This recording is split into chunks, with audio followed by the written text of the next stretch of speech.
Good morning, good afternoon, and good night to every single one of you out there watching this video. Welcome to today's gaming news with a new format, trying to bring you the news on the exact same date. So we have plenty to talk about, so let's get started with big and terrible news for PlayStation users. Today, it was revealed that a ransom group claiming to have successfully breached Sony's security have stolen a cache of data. The group is called ransomed.vc. Their members dedicate the attacks as a service, or so they say. It claims to be a secure solution for addressing data security vulnerabilities within companies. What's their play with Sony? Well, according to their publication claiming to have stolen data, first, they've asked for monetary compensation. If not received, then they will sell the data. It isn't clear what type of information they have acquired. It could potentially be anything from personal information from users, like when it happened back in 2011, or it could be internal files from the company. So far, the group has only revealed some snippets of what they have. However, it isn't anything substantial to consider as damaging. The group gave Sony a deadline before posting the data for sale. The final deadline is on September 28th. So for now, we will wait until that date and see the results. Moving on from Sony, let's jump into the land of the kangaroos. Australia will be placing new laws against video games with loot boxes. Microtransactions have been a hot topic within the gaming community, especially in recent years after games like FIFA, NBA 2K, or remember those inglorious days of Battlefront 2? Well, those games have taken advantage of the system to create unfriendly and vicious game mechanics that, in some cases, forces the players to spend hundreds of dollars on their game, or even worse, create a gambling habit. The highlights of the new laws that will be implemented aim to help parents make an informed decision starting from a video game classification. For those games that have any type of in-game purchases will be classified to an M-rated rating, meaning those games won't be recommended to players under 15 years old. Though it isn't a lot to restrict, at least some governments are paying some attention to this problem. That's not gonna go away anytime soon. Also, another detail to pay attention to, the law will be put in place in September 2024, so older loot box heavy games will not be impacted that come out before this. So Starfield continues to be a popular game after close to a month since its release. While many have found the game entertaining, from social media influencers to even developers of other games, it's still not receiving the same perception over at Steam.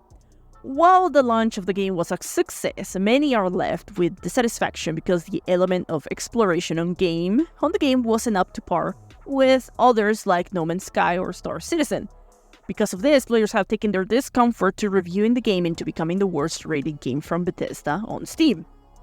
Starfield now, the review rating is on 71.37%, at least at the time of writing this. Meanwhile, Fallout 76 rating is 71.76%.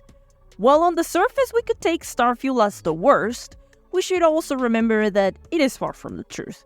Considering that it has taken multiple years to improve the state of the game of Fallout 76 after that initial release, where it came out as a mess, that kept getting worse, unlike that, Starfield had a much better state when it premiered, a better form, a better shape.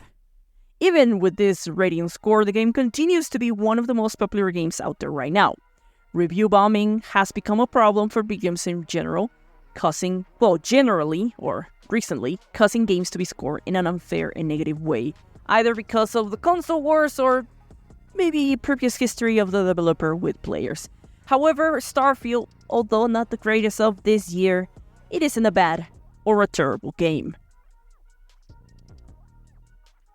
Though subscription services are incredibly popular, not everybody is in favor of them. In this case, publisher Devolver Digital speaks out about this issue.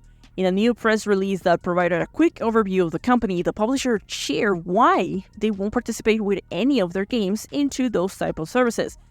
The main reason behind this is their games tend to be undervalued. Devolver Digital is well known for delivering indie games as part of their main core. Not because games are indie should they be underappreciated, because as we've seen in recent times, indies can be just as great or even better than many AAA games that have come out recently. We have proof of subscription services putting less value to indie games after Xbox documents were leaked, and we got a glimpse of what executives think about the future successes of those different titles. For example, Baldur's Gate 3 wasn't seen as a hit within the gaming community, even the own developers. Therefore, Devolver Digital will never agree to a deal with services like Game Pass unless the games were valued accordingly.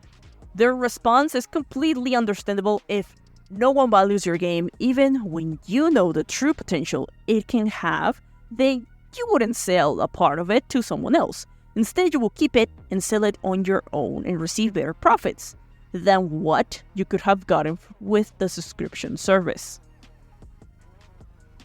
Last week, Payday 3 was released after a decade of silence from the franchise, so of course many were excited to play the new and improved heist simulation game.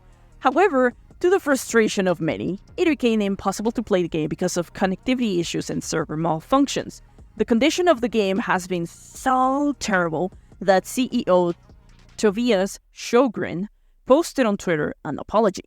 "We are sorry that the infrastructure didn't hold up as expected, and although it's impossible to prepare for every scenario, we should be able to do better. We work tirelessly until we have restored all services, and our players can get back to heisting again without issues."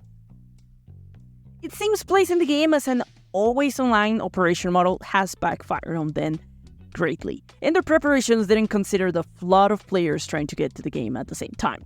It is unfortunate since from what I've seen from reviewers, Payday 3 is an absolute beast, as most, if not almost every element of the game has been upgraded in a positive way and focused on making the heist a more flexible and immersive experience.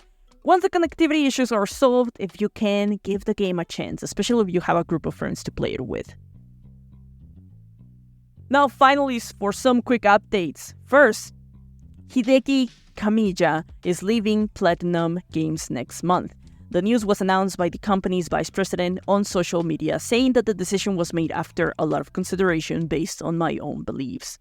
Though he is leaving the company, he suggested he will continue to make games. Platinum Games also took to their own platform to post about the announcement. Hideki Kamiya co-founded the studio in 2006, though his career started at Capcom, where he directed games from Devil May Cry and Resident Evil 2. Next up is a rumor, so take it with a grain of salt. Evidence points out that Call of Duty games could be coming to Game Pass soon. Some players have received messages showing Call of Duty games as part of the Game Pass library. The Activision deal is set to be closed in October, so it isn't strange to see these games popping up. However, it could be too soon, so again, with a grain of salt.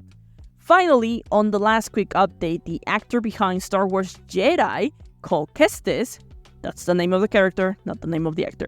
The actor confirmed the third game is in development.